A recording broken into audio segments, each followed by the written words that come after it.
start with just the first item on the agenda, just a little housekeeping before you have our speakers. If there's no objection, we will be approving the minutes from the last SGA General Body meeting. That would be from March 8th, 2021. The link has been included in the chat, as well as from the email that was sent out. If there's no objection, we will be approving the minutes from the last meeting.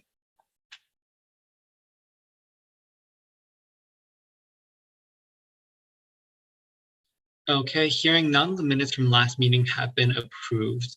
I apologize for not sending out the agenda to everyone here, but this is the second link in the chat right now. There have been a couple of minor revisions, but seeing as our speakers are here, could we have an order to, or motion to lay on the table, please? Motion to lay on the table. Thank you, University Senator. I don't know if you would like to start, John, or I can start, or Dr. Gillett, or however you want to work this, Harrison. I'm wide open. All right. Well, why don't we have you start then and give a little bit of an overview for University Senate? Like, we've talked a little bit about it, but I think it might still be a little nebulous for some of the senators. Sure. Well, I'll give you a little, very, very, very brief thumbnail of the Senate, and then, invite Peter to introduce himself and to talk, because he's been on the Senate even longer than I have, and I've been on for quite a while now. But so more of the institutional memory is within Peter than it is even within me. But and I'm sure Peter will correct me if I say any of this incorrectly. So the Senate has its historical beginnings really back in the 1950s with President Mason Gross and a council of faculty advisors, basically. So it began as many other Senates began with faculty only. And then later on in the early 70s, added students, then alumni and part-time lecturers, staff in the early 2000s, and it's now encompasses the entire university community. So it's not totally unique, but it's uncommon to have a university senate with all the different constituencies of all the different components of a university. And I think that's what really one of the major features of our Senate that makes it as strong and dynamic as it is, because it includes everyone, and it provides for everyone to be heard. It provides for multiple committees to meet and to discuss issues of broad educational, I'm drawing a blank for the word I'm looking for, but let's say merit, broad educational merit. The Senate is an institution that really celebrates and recognizes the importance of all the voices of its constituencies being heard. We have, made, I think, a lot of effort to ensure that all of the different parts of the Senate have an equal voice. It's not equal in terms of the number of senators on there. That's a different story. But in terms of their ability to be heard, in terms of their ability to participate and to be committee chairs and things like that. So, I'm as excited now, probably, I don't know, I think it's about 12 years since I've been on the Senate as I was when I first walked in the door. I've been at the university since 1986, although if you add my undergraduate, since 1980. So I've been around for a long time. I've seen a lot of changes to the university over those years, a lot of growth. I'm just as thrilled as always to be a part of both the university as an institution and the Senate as a body, and a deliberative, very thoughtful body. So I think student voices are extremely important. I promise I'll stop talking in a minute and won't ramble on too long.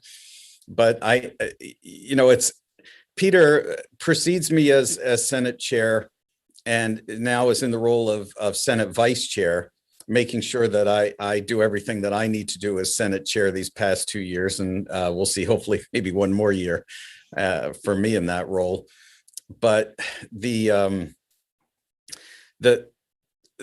our goal, Peter's goal before me and my goal subsequent to Peter has been to ensure that the students in particular feel as invested and as integrated in the Senate as a body as all the other groups, and trying to ensure that student voices are heard, and recognizing we can't always do exactly what student voices want, nor staff voices or any one particular constituency, but ensuring that that each of these groups, and in particular the students, do feel as integrated and as important. We do recognize that student terms are much less than faculty terms, for example, or staff terms now, both at 3 years.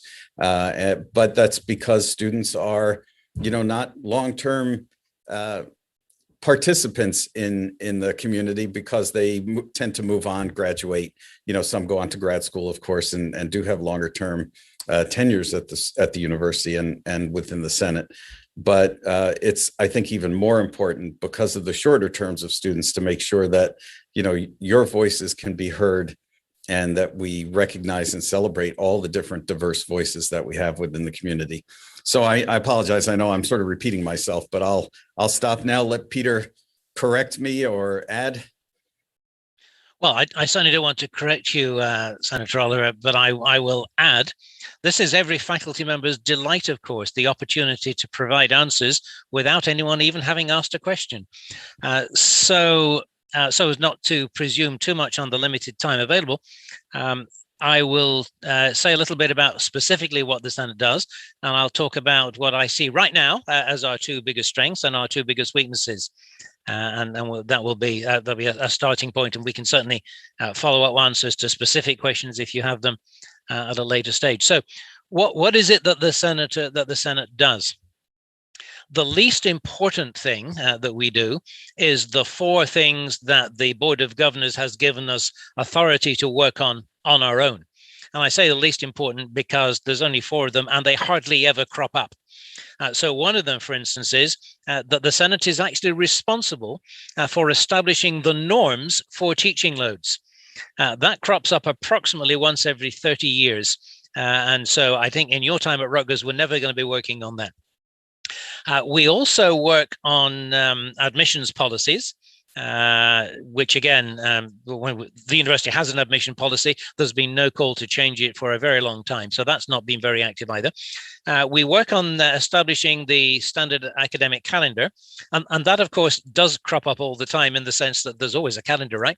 But we tend not to do it 1 year at a time. We tend to do it 16 years at a time because, lots of cycles and leap years and days and whatever. So it makes sense to do a whole bunch of years at once. So we do stay on top of that, though it doesn't crop up all that often. It does crop up.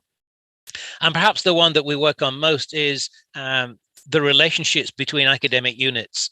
So typically, for instance, if a couple of units want to merge, that will be something that would in large and small ways affect the entire community, and that would typically come before the Senate.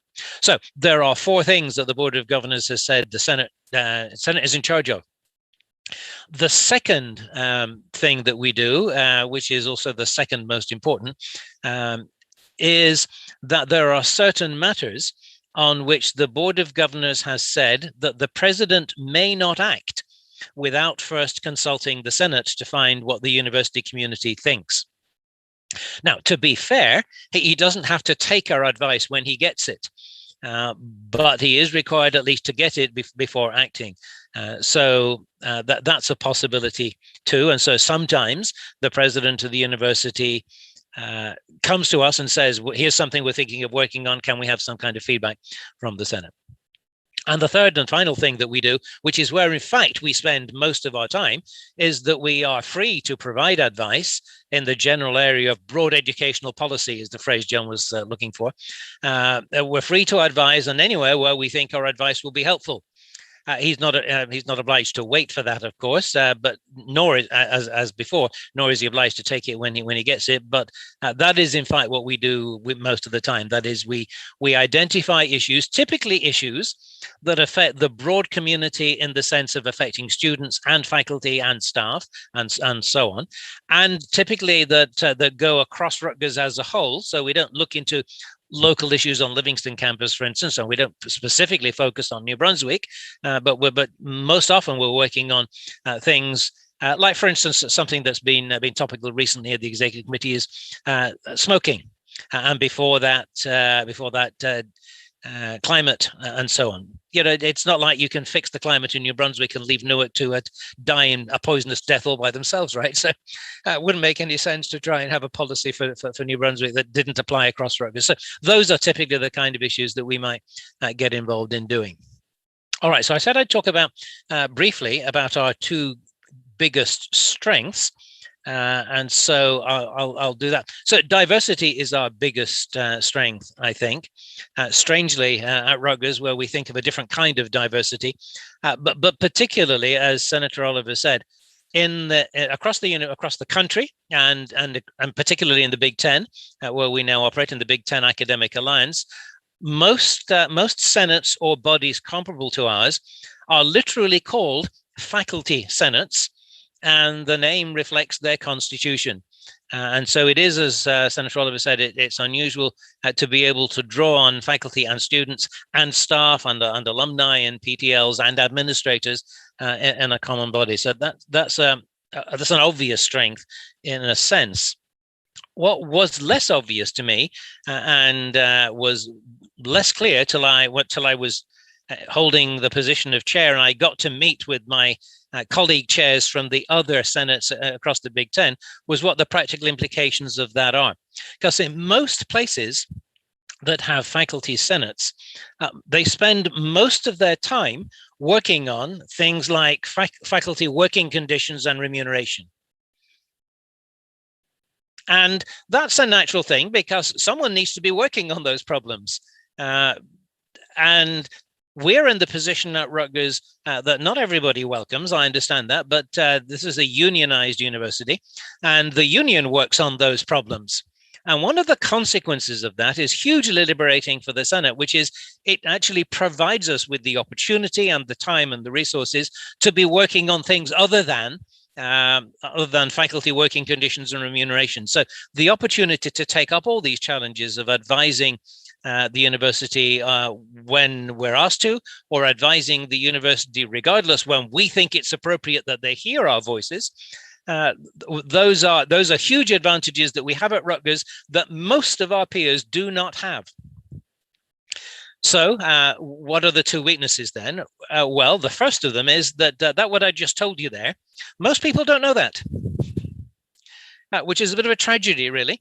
The opportunities that we have to engage with the administration and to provide them with advice, and the freedom we have to range across a very wide list of topics, not getting involved with the things that have been sent off to the unions to work on, but pretty much anything outside of collective bargaining. Those are huge opportunities for the community to engage with the administration. And on the whole, our experience, both through the RU Screw with students and faculty and staff who work here, is that there are a very large number of people willing to complain about what life deals them, and fewer people who are willing to work on trying to bring about positive change and understand that there is, in fact, a positive opportunity to do that at Rutgers. So I think communicating that across the whole community, which is, I suppose, one reason why John and I are here right now, but communicating that across the whole of the community to faculty just as much as to students. Faculty have less excuse. Students aren't here very long. It takes a while to figure out a lot of complicated things at Rutgers. But for faculty who've been here 20 or 30 years, you'd think eventually they would get it. So we have a lot of work to do in educating there to make people aware of the things that we could do if people were more committed and involved than they are. So that's kind of an obvious thing for me to say. So the last thing that I will say then, the second weakness, is that people sometimes, and I don't suggest that this is malicious, it may be more misguided than malicious, but people sometimes misuse that opportunity. I'll give you a couple of examples. Well, we've created a situation where we have established that it is normal for the president or his designate, which would typically be the executive vice president, to come to Senate meetings every month and make a report to the community, to the Senate. Other universities, the president doesn't have to do that. We've created that opportunity, and we've created that opportunity where we've certainly given the incoming president the impression that this is normal. It's always been like this. We haven't allowed him to think it's an alternative or an option, that he has to answer questions afterwards. Well, people abuse that. People take the time to stand up for 5 minutes and harangue him. And I think that's a shame, really, because they could have written an email to harangue him and said exactly the same. And if they harangue him for 5 minutes out of his half an hour, then we're not hearing very much of what his point of view is, and we're not maximizing the value of that opportunity. But perhaps the biggest challenge that we face is arguing among ourselves. It's a strength and an advantage that we have this diverse body of people, but the plan is that that body of people comes together to deliberate and debate what would be best as an outcome for the entire community, and to present a consolidated front to the administration saying, this isn't just a few lone voices. The entire community, through its senior deliberative body, has considered these issues, and this is our advice to you. There is a temptation sometimes, mistakenly, to think that the Senate is a megaphone. That is, when students have worked out what's best for students and they've represented it to the university, if they could only get the Senate to support it, then that will be like saying it louder. And faculty, equally, when the faculty councils have come to a conclusion about what's best for faculty and have properly represented that through their own channels to the university, then they sometimes come to the Senate and say, now, if only we can get the Senate to agree to this, then that will be louder. The university will pay more attention. And that's not always a bad thing. And sometimes it's a necessary thing, but it needs not to be the main focus of our attention, because the Senate essentially is not supposed to be a place where faculty come to argue for what's best for faculty, students come to argue what's best for students, and staff come to argue what's best for staff, and whoever speaks last wins. It's intended to be a place where we can all come together and say what would be best for all of us. Because if we can present advice to the administration on that basis, it's harder for them to turn anyone down, and we deny them the opportunity for dividing and conquering. So getting that right, getting that balance right, and communicating how effective we can be if we do get it right, are perhaps our two biggest challenges. Let me stop there. I do this for a living. I can talk for the rest of the week, but I'm going to stop. Thank you very much for that very thorough overview. If you don't mind, I'm actually going to put some of the notes that I've been typing a little bit into the chat. If you see any errors, please feel free to correct me. All of this information and more is also available in our minutes for today's meeting. As always, this is in our SGA publicly available archive, and the link for it is hyperlinked in the agenda as well. So it's right here. Harrison, I can give you the exact dates, but 50 is probably a little too early. Somewhere 57, I think, or okay. 57, 58, I believe. Thank you. But I can give you the real historical information at some point. Thank you. Right now, though, if there are no errors there, and I'll check the dates later. I see Senator Shobut has requested the floor. Thanks, Harrison.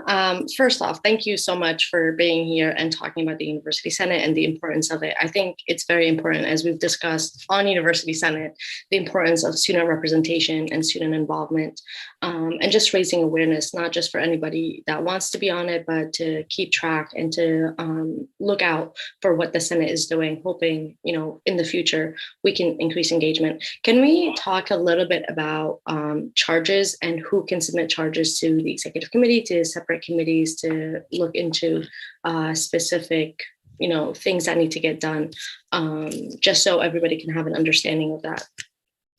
Well, there's officially and there's unofficially, I suppose. So the official mechanism is anyone can submit a charge.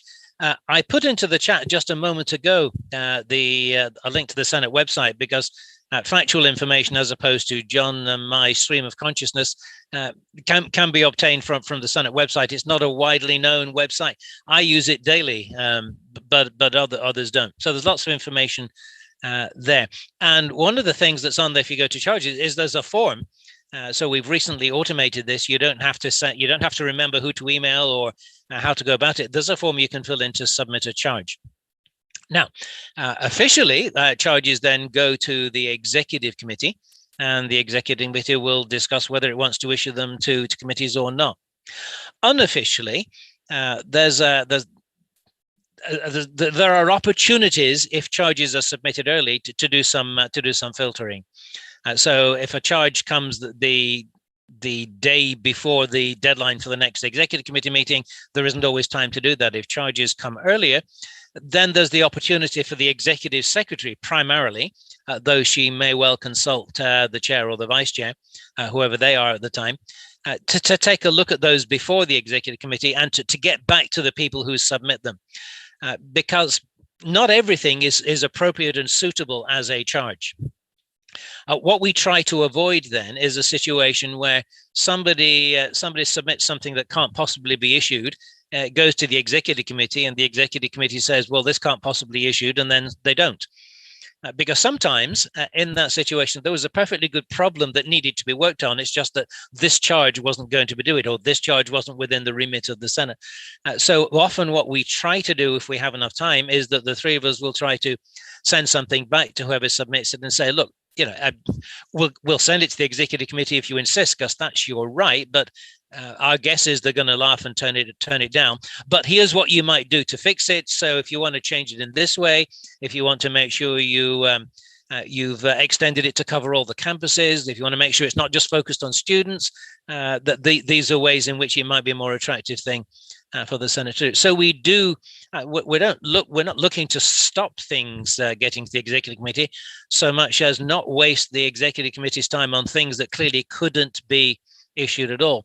But just because the charge that's originally submitted isn't appropriate doesn't mean that there isn't a germ of something important there. And we generally try to turn things that could be useful charges into useful charges by working with whoever submits them in the first place. So all of that is not part of the job description. None of us is required to do that. It's just part of making the world a better place. The formal mechanism is there's a form on the website. You can just submit. Anyone can submit a charge there. And we don't normally look too much into who submitted it, though. If it's someone inside the university community, then there may well be an opportunity to invite them to come to the executive committee and explain what it is they're trying to achieve. So that's provided that the proposed charge is plausible enough. That's a way of getting it to the executive committee and allowing them useful information to reach an informed decision, as opposed to going, well, we don't really understand what this is about, so let's say no, which no one particularly wants to do. But we do need to try and ensure that we focus on charges that could be issued to a committee, that there is someone who could work on it, and that it's something that affects the community, typically something that goes across campus and across constituencies.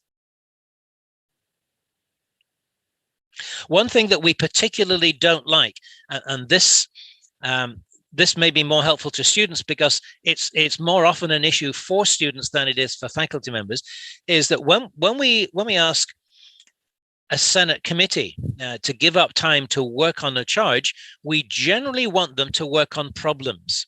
So the executive committee doesn't look terribly favorably on proposed solutions. That is, we're not looking for a student to send us a charge saying, why don't we ask the university to do this? Yes, because that student has already decided what the answer is. Why do we need a committee to work on that? Why don't we just ask the Senate to vote yes or no on this? Generally, when we're wanting to issue a charge, what we're looking for is a student to say, look, here is a big deal that's affecting a whole bunch of students in New Brunswick, and as far as we know, is affecting students in other places too. What could be done about this? For instance, could we do whatever? We don't mind having possible solutions in the background material that explains how a charge came about. But generally, we're looking to charge committees to work on problems. We're not looking to charge a committee to endorse an already determined solution. Did that make sense? Thank you so much.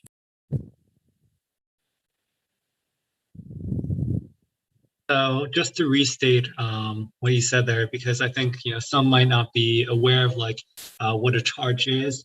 To paraphrase, a charge is sort of the formal instruments of University Senate to raise a problem for University Senate to consider or to defer to a subcommittee. Well, a proposed charge is such a thing as you described. If the executive committee issues it, an actual charge is essentially a mandate to a committee to work on a particular problem and to report back by a specific date. And that report then typically will be brought to the Senate as a whole. And one of the roles of the executive committee is to docket reports arising from charges. And we'll see that on Friday of this week. We've got 7, I think, because it's coming towards the end of the year now. We've got 7 reports. All of them emerged originally. All of those reports that are on the agenda for Friday emerged from charges that were issued to the respective committees at an earlier stage. If I could only add just one other thing, we have multiple senators on this Zoom meeting right now. Senator Chu, Senator Shobut, Senator Castaneda. I don't know if there are others. I haven't been able to look through the whole list, but I really want to applaud your level of participation and just to indicate that, many of the really important charges that the Senate does deal with are student-based or student generated. They won't necessarily just be a student issue. They are typically an issue that the university must deal with as a whole institution. But it's I would just like to applaud and celebrate your participation, because that really is what makes the Senate such a dynamic and vibrant part of Rutgers because of that. And as Peter likes to say, the Senate is ponderous. It's a ponderous body. Nothing happens all that fast, but when the Senate decides on issues, you can usually rest assured that committee has really, really looked at them very in depth and comes up with oftentimes, very innovative and good solutions to some of these issues and problems that the university confronts. It might be worth saying a word then about committees. Every elected senator, of which there are about 250, every elected senator is assigned a committee. When you first become a senator, you're asked to nominate your first couple of choices, and we generally allocate senators to the committee of first choice, subject to the overriding requirement that we have to have balance. We don't want one popular committee with 150 members and then another with only another 2. But so we have to achieve balance. But subject to that, people work on committees that they want to work on. And a typical committee will have a bunch of faculty members and a bunch of students and a couple of staff members and a PTL and then a couple of administrators. So the committees, they're not faculty committees, they're not student committees. Even the Student Affairs Committee is co-chaired by a student and a faculty member at the moment, and its membership includes faculty members because, why not, really? So all of the committees are a balance of all of our constituencies, and they're not, and typically they come from across campuses too. So every senator is assigned a committee, and the committees are where the basic work is done. The ideal is that a senator, Senator Shobut, for instance, a student, a faculty member, will submit a proposed charge to the executive committee. The executive committee will issue that charge to a committee. The committee will go away and work on it for 6 months or whatever. That results in a report, which is returned to the executive committee, who say, well, that's terrific, or that's not English. You need to put some commas in here, or whatever, until it's ready to go to the Senate. It's presented usually by the chair of the committee. It's presented to the Senate as a whole, and the Senate as a whole debates it. But when it comes for debate by the Senate as a whole, it's been actively considered by a committee that represents all of our constituencies for a significant period before that. So every senator will have the opportunity to work on at least one of those committees.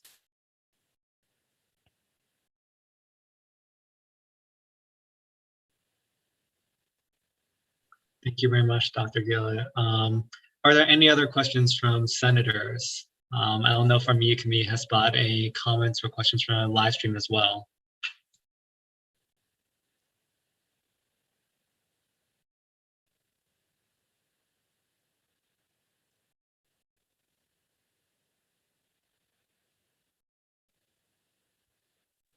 If this was class, I'd start calling on people at this point, but I guess I won't.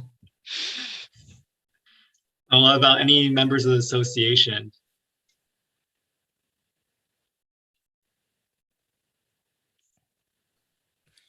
Harrison, while you're waiting, can I just say how delighted I am that you invited us? It's really been a project that Peter and I have embraced to make sure that we get out there into the communities. And I'm really delighted that I don't know if there are people that are looking to ask questions or looking for us to just go away, but I believe they do have an agenda when we're done. Yes, exactly. But I am really delighted that you gave us this opportunity. No, thank you for taking the time to be here. I love the pleasure, as always.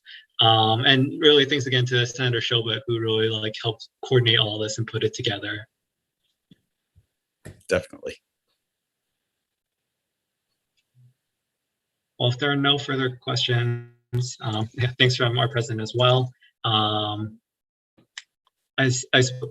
refer the rest of the senators to the University Senate website, as well as to Senator Shobut, because she's also on the executive committee. And hopefully we'll see a lot of new university senators with our upcoming spring elections. For everyone else in the meeting, the minutes have been updated. This is probably one of our most thorough, I think. But it basically gives an entire overview of conversations here, what University Senate does, the processes it goes through. And yeah, thank you so much for your time. So we should retire gracefully now? Yes. Or not so gracefully, but we'll retire either way.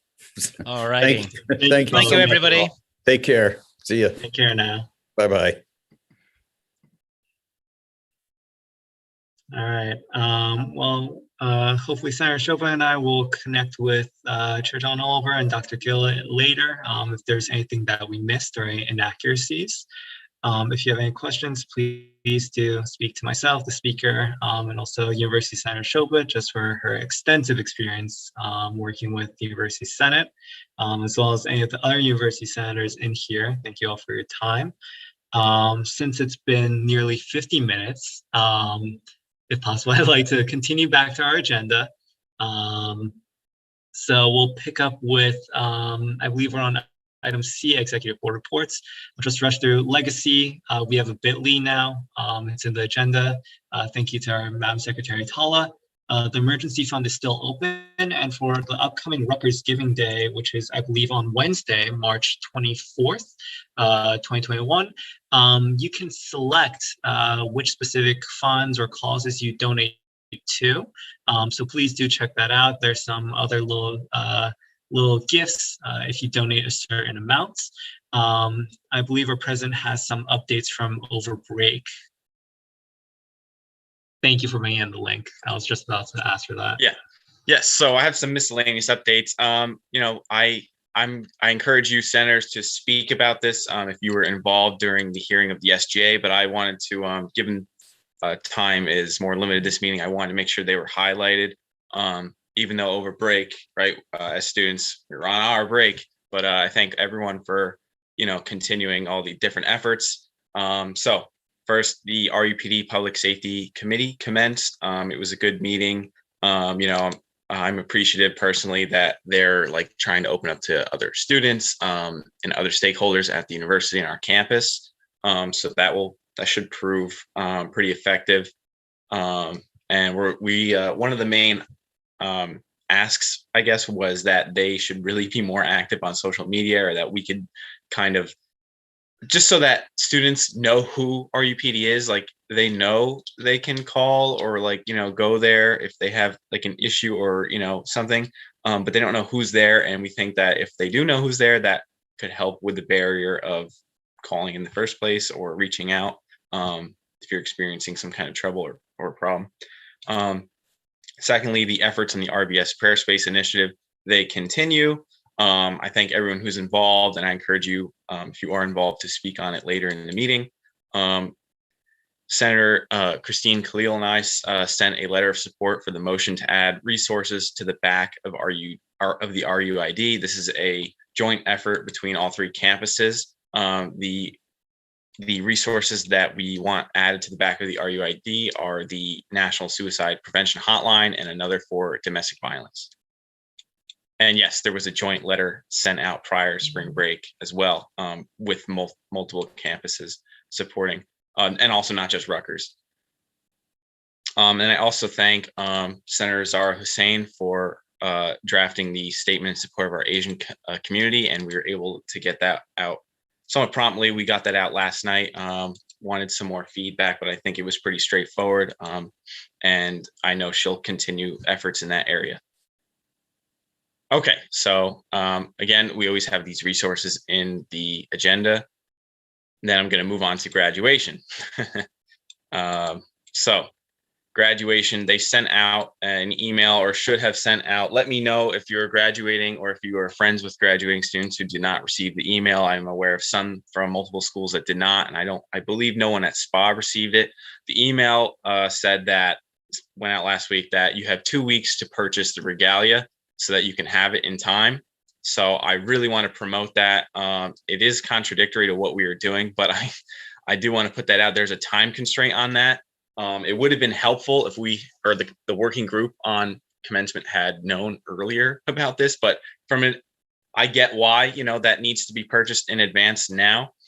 So it's just confused. It was confusing for the working group and students. I'm getting a lot of messages who were originally told by administration to email their input by April 1st, and now they're getting this message and they saw our petition, and then they knew, so there's a lot of confusion on that. So there will be another meeting with the working group with our some of our vice chancellors this Thursday. Yes, ordering regalia is due by April 9th. So we did get an in-person location for taking photos. It's tentatively called Salute Week. So you'll be able to go there, take photos, symbolically walk across something, it'll be a nice thing, spread out, something we can do. We're going to follow through on that in the meeting, but also as well push for a reimbursement for the ordering of regalia. Not everyone is ordering regalia to begin with. They will have it available for those who did not want to purchase it at Salute Week for additional photos, which we will also work out how it's going to function. But yeah, we're going to mainly be pushing that reimbursement, because students are there's still a sentiment or attitude consensus that why are we paying this much still? I was made aware NGIT is not paying for their regalia, but this is something normal they've done, not just with COVID or anything. But the working group feels like that it makes sense for Rutgers to comp students on this cost when every other school around us is providing what they're not, an in-person graduation ceremony to some extent. And being that Rutgers, especially Rutgers Newark, is a mainly predominantly minority, working class, and first generation school, this is just another barrier, especially given COVID and financial crisis. So we'll be pushing for that, even if it's a percentage, because in the messaging with Vice Chancellor Thomas that I and the group received prior to the message going out, which is good that she let us know. But the message said that the message said that they were not able to procure a discount from their vendor, and but that wasn't what we were asking for, right? We wanted, that would be good if they could drop the price so that the university didn't have to pay much, but we want the university to comp it, that we feel that would be fair, or at least to some extent. So we will be pushing that too. If there's any other questions on graduation, just message me separately. Yeah, it's just a lot going on with that. And Harrison, you want to take over? Sure thing. So I believe that's all of the updates. As always, contact the speaker and I and the chief of finance for relevant issues. Don't think we've received many pieces of legislation. We already had the visit, so that's great. And we have the chancellor's meeting coming up just on Wednesday, I believe, during free period. So if you have any items, please send them to us as soon as possible so that we can bring it up during the meeting. We're working on an agenda for that as well. I believe that concludes the executive board reports. Are there any committee reports? Permission to speak. Recognized. Thank you. Hi, everybody. I'm here to speak on behalf of the Elections Committee. I am now co-chairing it with Juanita Reed. So we have started the petitions were due last Wednesday. We extended the deadline until Friday. We have a number of people running. We have our information, the first information session tonight at 7. We have the second information session tomorrow, I believe at 4. And then the campaign official kicks off on Wednesday. And we have, also Sake and Akwe have now joined the committee. We also have 2 people from MAPS who I'm getting in contact with today to hopefully get them also on the committee. If any senator that is not running but would like to be involved, please reach out. We would appreciate all the help that we can get. And so the campaign is going to be started on Wednesday, and then it'll end next week. And then I don't have the dates on me, but I can't recall them either, but the election should be within 2 weeks, hopefully, and everything will be submitted. And I believe that's it on our end. Well, thank you very much, Sarah, and thank you to everyone else on the Elections Committee. I know it's a little bit grueling work, but hopefully it's a little bit more fluid and streamlined this election season. Please let us know if you need any other assistance. Are there any other committee reports?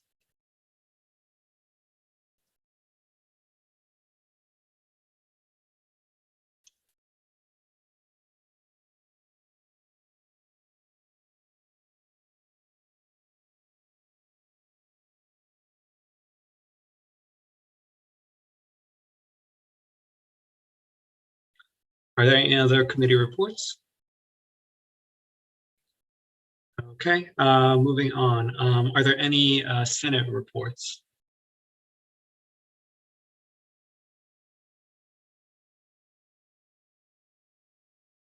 May I be recognized? Senator Shilbert. No, then we can go. Oh, my bad. No, you can go. You can go. Okay, thank you, Madam Speaker.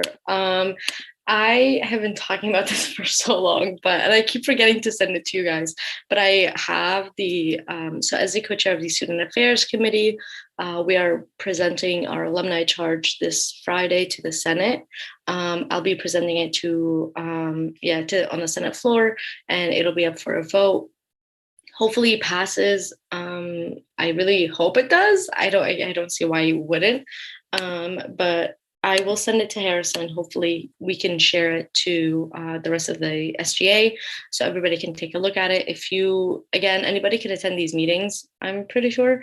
So if you would like, please let us know. If the speeches by John and Peter have inspired you and the information that you gained to be involved in University Senate, please reach out, like Harrison said earlier, to anyone on the Senate. If you're interested in the Executive Committee, please reach out to me. Or again, if you're interested in the Board of Trustees or Board of Governors as well, also reach out to me so we could talk about it and the responsibilities of the Senate as well. And we're also working on the student health insurance plan. We are it's more difficult than we had anticipated. So hopefully we can have something. We're also going to have Adam Day, who's the executive treasurer of the university, come speak to us, to our committee on Friday, to talk about the contract, the different premiums that students are paying for part-time and full-time students, and the new contract that's going to be signed by the university, specifics and details of the contract, what it means for Rutgers, how long it's going to be, and the different fees that students will be charged.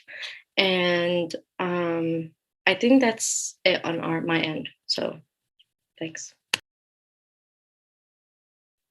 Thank you, Senator Chilbert. Senator Patel, Speaker. Hi, everyone. So I just wanted to give an update on the care packages. The survey is now out, so everyone is eligible to receive this package. So please go ahead and take the survey if you would like a care package. It has a bunch of Rutgers Newark's merchandise in there. So if that's something you want, I would definitely sign up for it. And if you can, please just share it around in your networks, whatever group chats you're in for class, or your Instagrams as well, just because we want to reach as many Rutgers Newark students as possible. Thank you all, and please share it. Would you be able to put the link in the chat as well? Do you have it available? Yeah, give me 1 sec. Thank you. All right. The e-board also just pointed out to me, it's been a little while. I completely forgot the first item, aka the roll call. So we're running a little late on time. So Madam Secretary, how would you like to do this? Whatever is faster. Okay. Would you mind?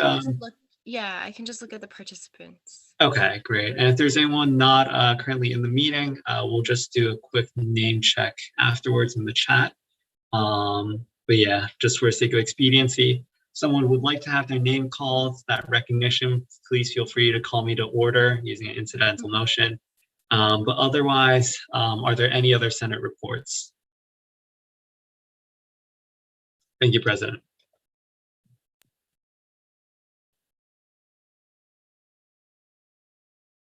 Okay. Hello, Senator Shobit. Sorry, I forgot to say this one thing. I just saw an email from Christy. So as most of you know, I've been working with VPVA to schedule a time for the SGA to be trained by VPVA on the upstander training.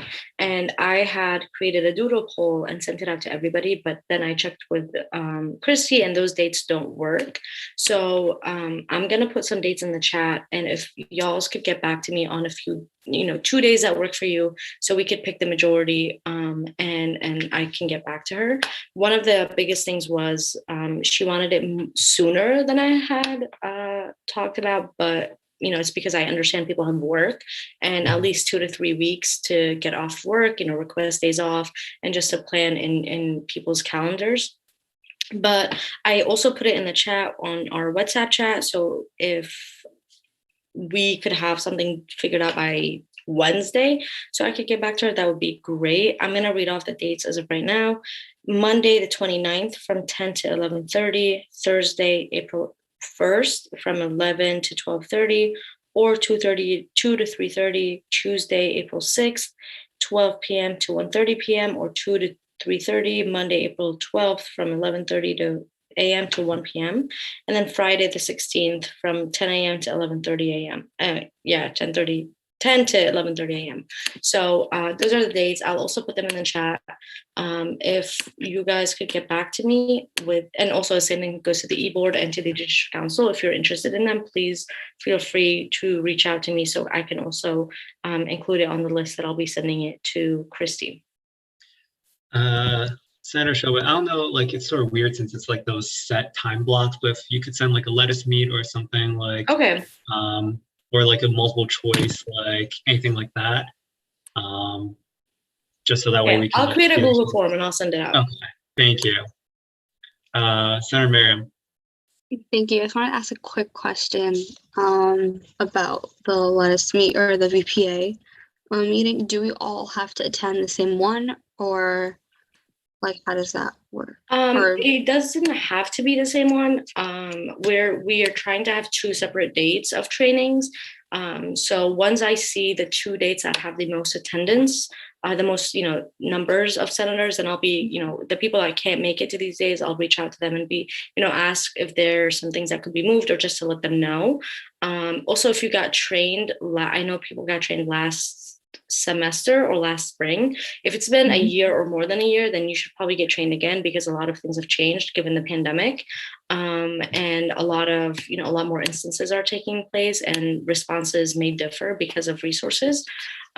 So I hope that kind of answered your question, Madam. Yeah, it does. Thank you so much. Thank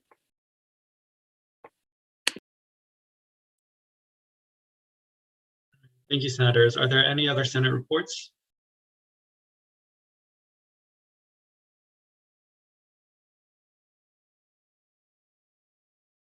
Okay, since there is no old business, hope you all enjoyed break, had a restful time. We'll be moving on to new business. So Senator Quaid was here, just briefly had to step out just now. Unfortunately, Diversity Affairs Senator Zahra is not present today. If there is no objection, we will be approving the Diversity Affairs Senator's absence.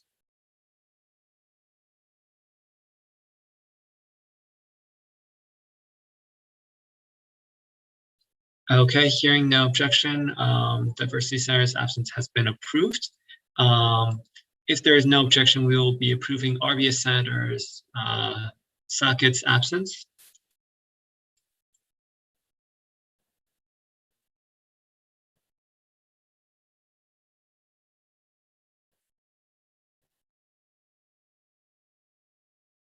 Okay, hearing no objection, RVS Senator Sackett's absence has also been approved.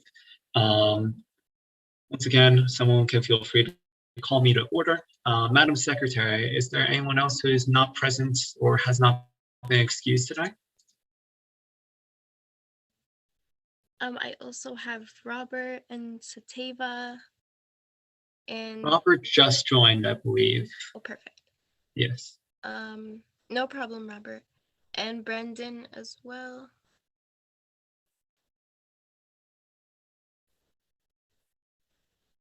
Okay. Are any of those senators present? Okay. Please mark them as absent, Madam Secretary.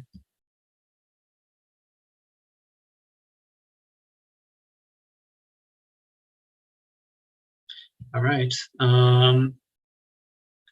So the next item in new business is a resolution to sponsor our Rutgers Veterans Organization. So I have the link within our agenda. I'll put it within chat right now. It's fairly cut and dry. Because this is a competition for the Veterans Organization and not for the entire student body, this will not be able to be financed through allocations. So they are asking for, I believe, $1,000 or so in support to join this, or $1,500 to sponsor them in this competition.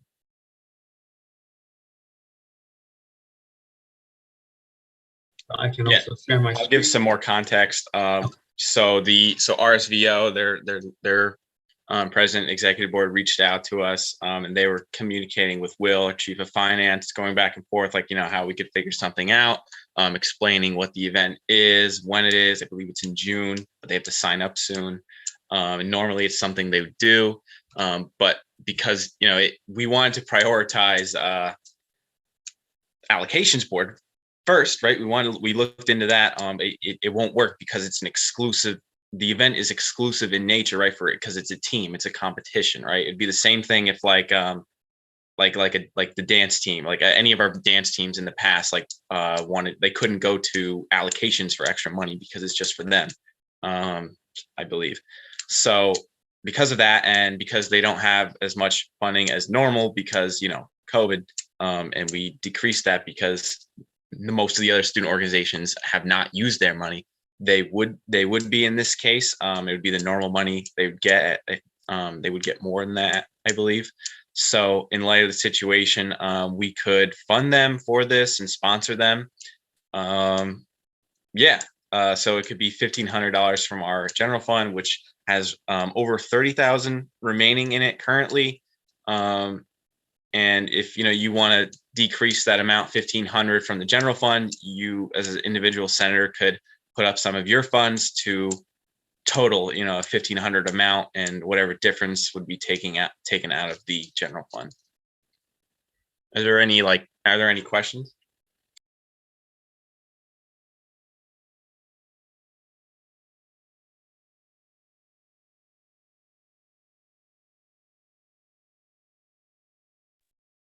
Okay. Well, this proposed resolution E4 is now before the floor for debate and discussion. Or any other motions?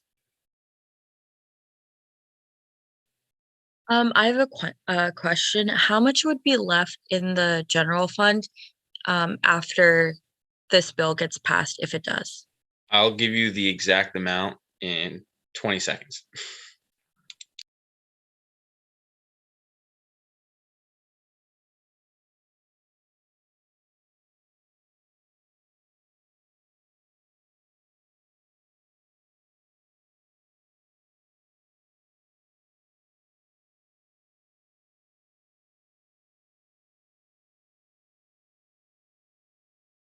Give me 10 more seconds.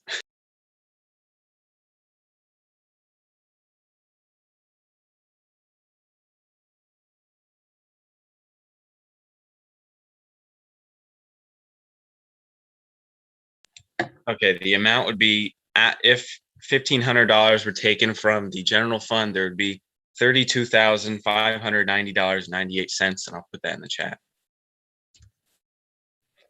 Thank you.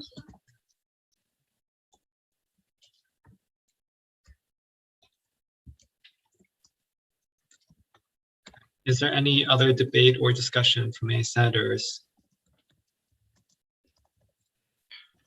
May I be recognized? Of course. So I'd like to speak in favor of this bill. So this is something that we usually do every year. And I think that this is a good way to show that we support our student organizations.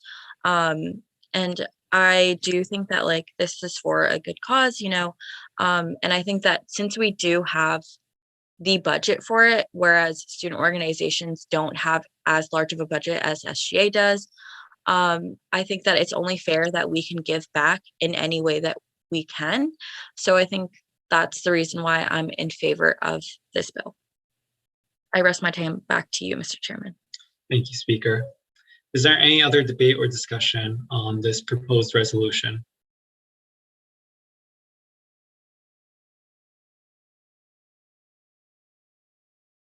Is there any other? Yeah, may I request the floor, Chair? Of course. Gotcha. Hi, everyone. So I am also speaking in favor of the resolution. I think especially the last part where it says, whereas it's the SJ's role to facilitate and promote student engagement in student life. And given the fact that like student organizations have taken a really great sacrifice to allow the SGA to get an enormous amount of funds than usual in any typical semester, I think it's, you know, really, really great, you know, of organizations to allow us to do so, to allow our jobs and to alleviate students. And I think that this is a really good moment to provide some support back to organizations, especially if they need it. I do have one question on for allocation. So did they go through the process already? Like I'm assuming they have, and they probably already got rejected through there, right? Or was it already predetermined before? It was predetermined. There was no point in even starting the process because, like, right away after talking Will and their president, like it couldn't work. It wouldn't be eligible.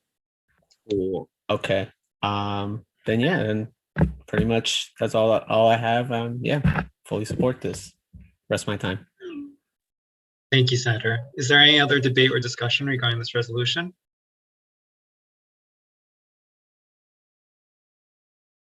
Okay, if there's no further debate or discussion, we will now move to a 2/3 majority vote by voice on proposed resolution 2021 E4. I just got to double check the numbering. So Madam Secretary, if you would be able to do a roll call. Yes. Okay. Thank you. You're welcome. Tononzit, Aye. Jordan,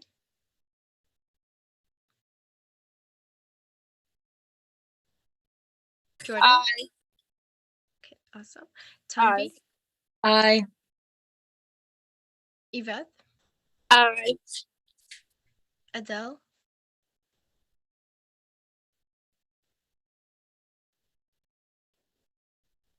Adele, Miriam, Aye. Aziza, Aye. Sebastian, Aye. Robert, Aye. Sweta, Aye. Naveen,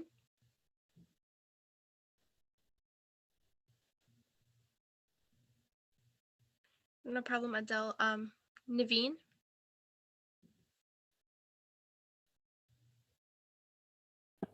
Mira,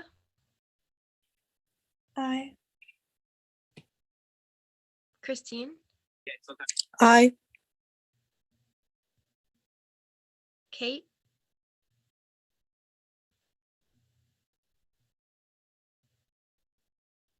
Kate. Okay, Camila, Aye. Becky, Aye. Sarah, Aye. and Ritti.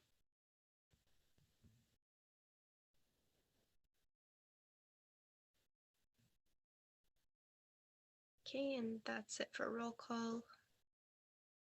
If you guys weren't able to tell me your vote, you can just text it in the chat.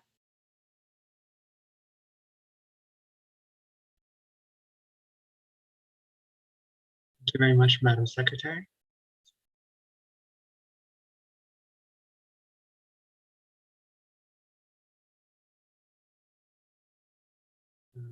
Just tallying up the counts now.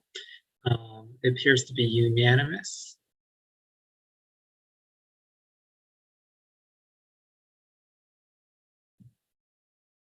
So I believe with 15 votes in favor,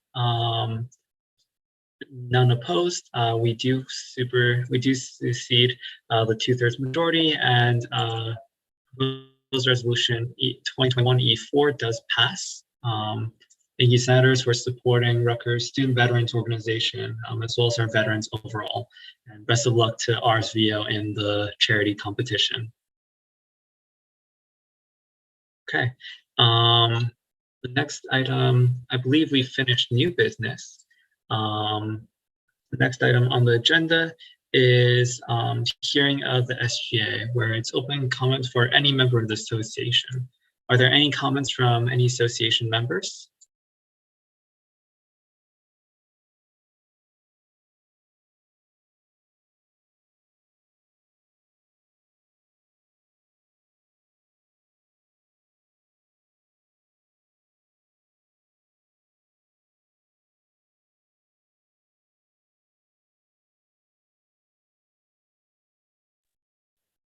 Okay, if there are no comments, then I'd like to open it up to hearing of the public. Are there any comments from any attendees to this meeting?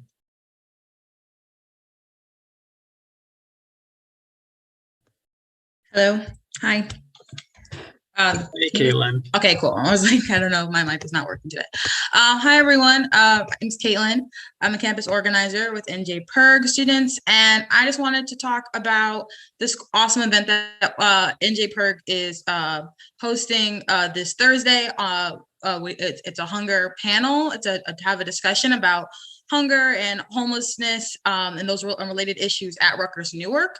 We kind of want to have like the faces of those issues there. So we have some experts there, like professors and organizers who work on this issue, but we also are also going to have members of the Rutgers Newark administration there who have resources that they available to offer to students and can let them who are experiencing food or housing insecurity, like pantry run, housing services, the care team, wellness center, and we also will be hearing from personal stories from students who have faced homelessness and food insecurity, and especially dealing during COVID-19, how it made it worse. And it's also it's an open panel for discussion. So if you have any questions or if you're interested in learning more about food and housing insecurity, you should definitely come. It's gonna be really awesome. And I will put the RSVP form in the chat for those of you who are interested. Feel free to share it to to any of your friends or any other colleagues who might be interested in attending, and let me know if you are interested in attending and want to, like, speak or something. I don't know, and let us know if SJ has anything they want to add. Thank you so much, Caitlin. I did want to say, I sent in a chat. Thank you for putting the link in. That's fantastic, Tella. Did want to say I had a little bit of health issues, so I haven't been able to RSVP yet, but hopefully I'll be able to attend and speak at the event as well. Awesome. All right, thank you. Are there any other comments from the public or association?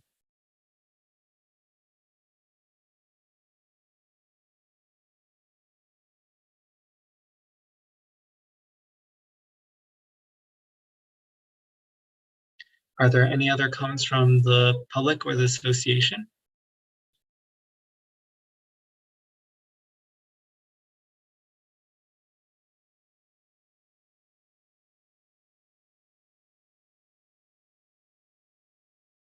Okay. Well, in that case, thank you all senators for your hard work. I hope you had a restful spring break. Best of luck with things getting back to class, back to work, back to normal. Do I hear a motion to adjourn? Motion to adjourn the meeting. Thank you, Senator Miriam. So yeah, take care. Best of luck in classes, everyone. For those of you who are running, best of luck in spring elections. Please make sure you fulfill all the requirements. And yeah, take care, everyone.